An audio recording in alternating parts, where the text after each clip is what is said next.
कि एक राष्ट्र स्वाभिमान, जैसे राष्ट्र स्वाभिमान और राष्ट्र गौरव बढ़ाने के लिए जो भी होगा हम करेंगे। और उसमें उन्होंने बताया कि राम मंदिर बन रहा है, उसे उन्होंने बताया महाकाल का कॉरिडोर। तो हम बस अंतिम बात ये कह करके इस बादल सूर्य को कभी कभी ढक तो लेते हैं, लेकिन सूर्य लगातार बादलों में ढका रहे ये क्षमता बादलों में नहीं है। कहीं ना कहीं कभी ना कभी हवाएं चलती हैं, बादल छिन्न होते हैं और सूर्य की आभा फिर से प्रकट होती है।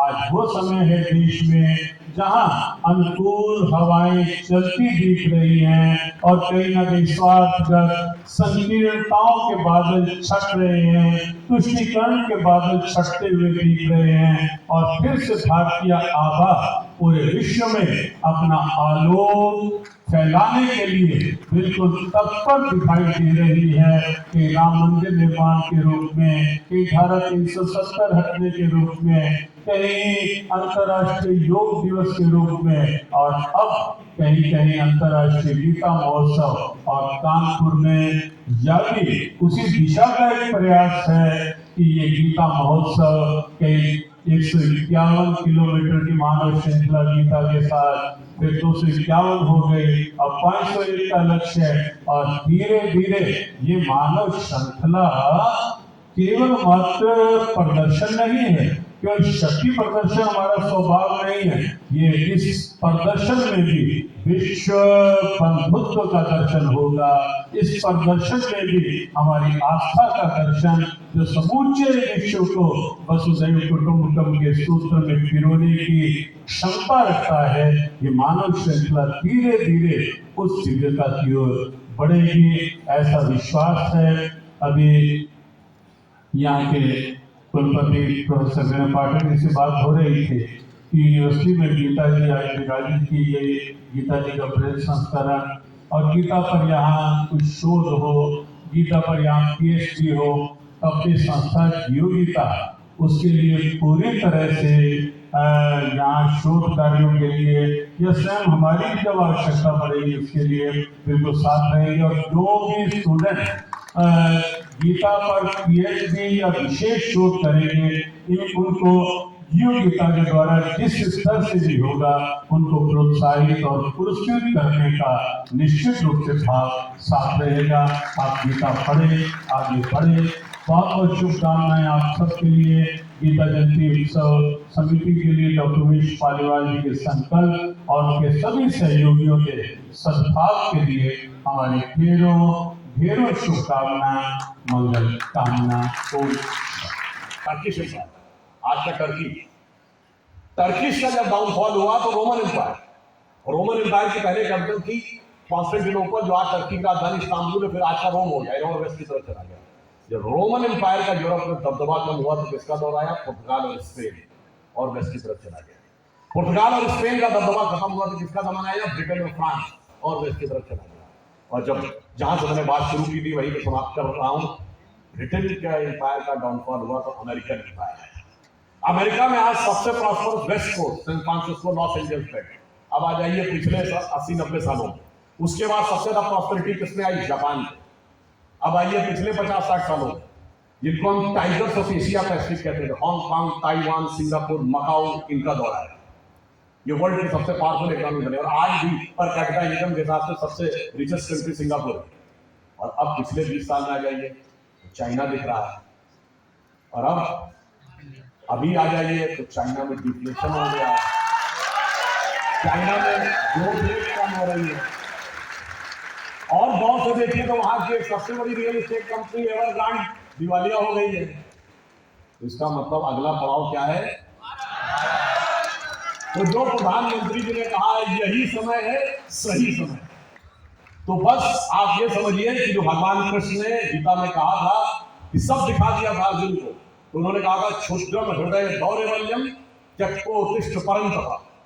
हृदय की समस्त दुर्बलताओं को छोड़ो और उठ के खड़े हो जाओ, यही तुम्हारा भवितव्य है। वो दुर्बलताएं चाहे उसको ध्यान कर लीजिए, कोई भाषा पे बांटेगा, कोई क्षेत्र में बांटेगा, कोई जाति में बांटेगा। ये सारी दुर्बलताएं उत्पन्न करने का प्रयास किया जाएगा सिर्फ इसलिए कि हमारा वो विराट स्वरूप उभर के ना सामने आ पाए। तो जब वो विराट स्वरूप उभर के सामने आने वाला है, इसमें कहीं कोई संशय नहीं है। इसलिए हम ये कह सकते हैं कि भारत मां अंगड़ाई लेती, सुप्त चेतना जाग रही, ऋषि मुनियों की देवधरा फिर अपना रूप सवार रही। और हमारा जो राइज होगा ना, वो किसी को दबाने के लिए नहीं होगा। ये बाकी पावरफुल बनना चाहते हैं, इसको दबाओ उसको दबाओ, हमारा राइज होगा क्या? हम जगत गुरु थे दुनिया को उठाने के लिए, दुनिया को इंस्पायर करने के लिए। तो मैं अंत में, चूंकि सारा गीता का ज्ञान मूलतः वेदों से लिया गया है, प्रस्थानक त्रयी का उल्लेख किया गया इससे पहले, यानी ब्रह्मसूत्र, उपनिषद और गीता ये प्रस्थानक त्रयी माने गए हैं। तो अटल जी की कविता जो बड़ी फेमस कविता थी, हिंदू तन मन हिंदू जीवन रग रग हिंदू मेरा परिचय, उसका जो एक छंद है वो कहता है कि मैं अखिल विश्व का गुरु महान, हमारा राइज करके क्या दिखाएगा दुनिया को, मैं अखिल विश्व का गुरु महान, देता विद्या का अमरदान, मैंने दिखलाया मुक्ति मार्ग, मैंने सिखलाया ब्रह्म ज्ञान, मेरे वेदों का ज्ञान अमर, मेरे वेदों की ज्योति प्रकर मानव के मन का अंधकार क्या कभी सामने सका ठहर, मेरे स्वर नभ में गहर गहर, सागर के जल में छहर छहर, इस कोने से उस कोने तक कर सकते जगती सौरभ में, हिंदू तन मन हिंदू जीवन रग रग हिंदू मेरा। और अंत में एक लाइन और कह दूं, भारत तब महान बनेगा जब समृद्धि भी आएगी, हम टॉप इकोनॉमी भी होंगे और टॉप इंटेलेक्चुअल पावर भी होंगे, यानी माता लक्ष्मी की भी उपस्थिति है, जो कि आज श्रीमद् भागवत गीता का यहाँ पर एक प्रकार से संदेश दिया गया। और वाकई जब इस तरह के कार्य होते हैं तो कहीं ना कहीं एकजुटता, कहीं ना कहीं एक दिखता है कि भारत अखंड भारत की ओर बढ़ रहा है। क्या कहना चाहिए?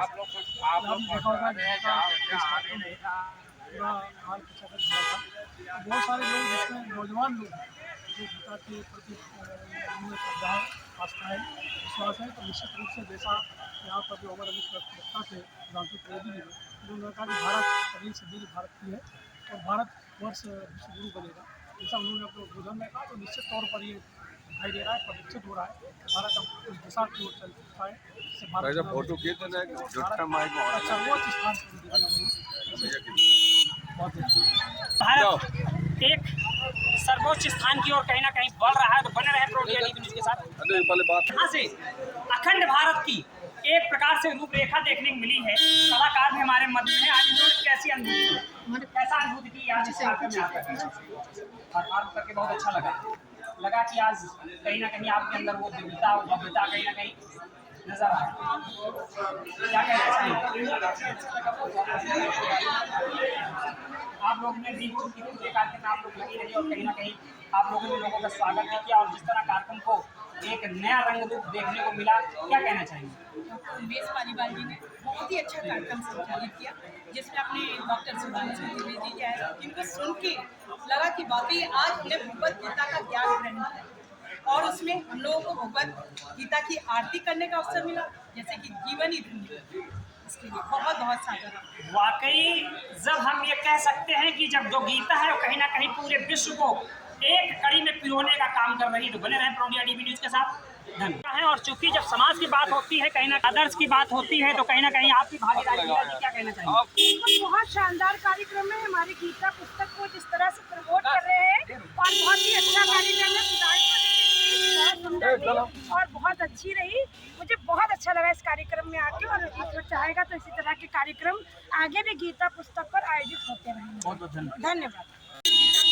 बहुत जरूरी है। सुधांशु राय जी को मैं बहुत बहुत धन्यवाद देना चाहूँगी, सुधांशु जी को, जिन्होंने हम लोग की चक्षु खोले, यानी कि जो हमें ज्ञान नहीं था आज वो ज्ञान यहाँ पे हमें प्राप्त हुआ। हमें महर्षि जी का भी ज्ञान प्राप्त हुआ, क्योंकि उन्होंने भी हम लोगों के ऐसे जो कहते हैं ना, हम ज्ञान विज्ञान की बातें सोचते हैं तो हम लोगों से ज़्यादा उन्हें नॉलेज है। हम आज किताबी कीड़े हैं, लेकिन उन्होंने हमेशा ये चीज़ तो साबित की है कि जो हमारा विज्ञान है वो हमारे शास्त्रों से ही आया है। हमने विज्ञान नहीं बनाया, हमारे शास्त्रों ने बनाया है। ये आधुनिकता नहीं है, ये हमारी पौराणिकता है। इसलिए मैं यही चाहूँगी कि सभी लोग गीता का वर्णन करें, एक बार उसे जरूर पढ़ें। आपको जरूर अच्छा लगेगा कि मानवता के सारे उद्देश्य इसमें हैं और सबको इसे धारण करना चाहिए। मैं सिमरन कौर, आप सभी समाज सेविका, एक जिला उपाध्यक्ष, आप सभी से निवेदन करती हूँ कि इसको जरूर पढ़ें। बहुत बहुत धन्यवाद।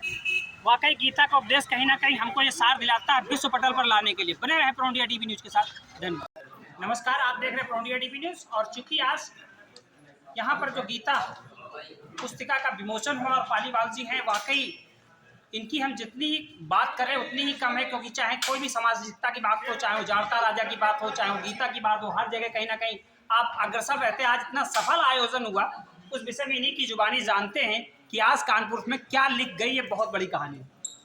देखिए, श्रीमद् गीता जयंती आयोजन समिति पिछले 2 वर्ष से कानपुर में प्रयासरत है, क्योंकि कानपुर हमारा एक वीरों की जगह है। क्रांति यहीं पे हुई थी। ध्रुव टीला में ध्रुव जी ने तपस्या की है, जो है हमारे रामायण जी की यहीं पर रचना हुई है। हमारा ब्रह्मावट, ब्रह्मा जी ने यहाँ पे कृति के रूप में प्रकृति की स्थापना की है। ऐसे पूर्ण धरा पे एक हम लोगों ने एक गीता के रूप में शुरुआत की है। गीता जो कि वैश्विक ग्रंथ है, पूरे विश्व को प्रकाश दे सकता है, सब विश्व में शांति भाईचारा का संदेश दे सकता है, एक विश्व ग्रंथ बन सकता है, क्षमता रखने वाला ग्रंथ, और श्री भगवान श्री कृष्ण के मुख से निकली वाणी है। ऐसे ग्रंथ को प्रमोट करने के लिए हम लोगों ने कानपुर में अभियान शुरू किया है। उसके तहत हम लोगों ने कई सारे कार्यक्रम किए थे, चाहे वो 251 किलोमीटर मानव श्रृंखला हो, ग्रीन पार्क में या अन्य जगहों पर 1 लाख लोगों का सामूहिक गीता पाठ का आयोजन हो, अथवा भगवान कृष्ण जी भूमिका निभाने वाले से हमारे नित्य भरद्वाज जी, उन्होंने महाभारत भूमिका निभाई थी, उनका एक चक्रव्यूह प्ले हो। ऐसे तमाम कार्यक्रमों के बाद में साथ में विभिन्न शैक्षणिक संगठनों में विभिन्न प्रतियोगिताएं कराना हो गीता के माध्यम से। उन सबके लिए हम लोगों ने वर्ष पर्यंत किए हुए कार्यों को हम लोगों ने गीता का कालजयी संदेश के रूप में हम लोगों ने एक पुस्तिका का जो है स्मारका का विमोचन किया था। उसमें बहुत सारे जीवन उपयोगी, साथ में क्योंकि गीता एक जीवन दर्शन है, जीवन जीने की कला बताता है। ऐसे ग्रंथ के रूप में जीवन का में क्या प्रबंधन होना चाहिए, कैसे जीवन जीना चाहिए, ऐसे विषय पे आज हम लोगों ने यूनिवर्सिटी में एक सभागार में 2 अतिथियों को बुलाया था। एक तो हमारे महामंडलेश्वर स्वामी ज्ञानानंद जी, जो कि वैश्विक गीता मनीषी हैं, पूरे विश्व में गीता का प्रचार प्रसार करते हैं। अभी ऑस्ट्रेलिया 1 हफ्ते होकर के आए, यूके 2 दिन रहे, हमेशा प्रवास में रहते हैं। ऐसे प्रखर वक्ता हमारे ज्ञानानंद जी थे, उन्होंने वक्तव्य दिया इस मामले में। दूसरे हमारे बहुत ही राष्ट्रीय चेतना से ओतप्रोत हमारे सुधांशु त्रिवेदी जी, जो राज्यसभा सांसद भी हैं, उन्होंने बहुत ही सुंदर गीता का क्या जीवन में महत्व है, भारत के क्या स्थान है और क्या होना चाहिए, उन सब बातों को लेकर के युवाओं को खासकर जागृत किया है कि अगली सदी भारत की सदी है। हम कैसे जागृत होकर के आने वाले भविष्य को, भारत को जो हमें विश्व गुरु बनना है, उसको कैसे बनाए, उस पर उन्होंने वक्तव्य दिया। धन्यवाद। वाकई कहीं ना कहीं गीता हमको एक सार देती है और ये भी अप्लाई करती है। भारत विश्व गुरु की ओर अग्रसर हो रहा है और अखंड भारत की कहीं ना कहीं रूपरेखा बन रही है। बने रहे प्रो इंडिया टीवी न्यूज़ के साथ। धन्यवाद।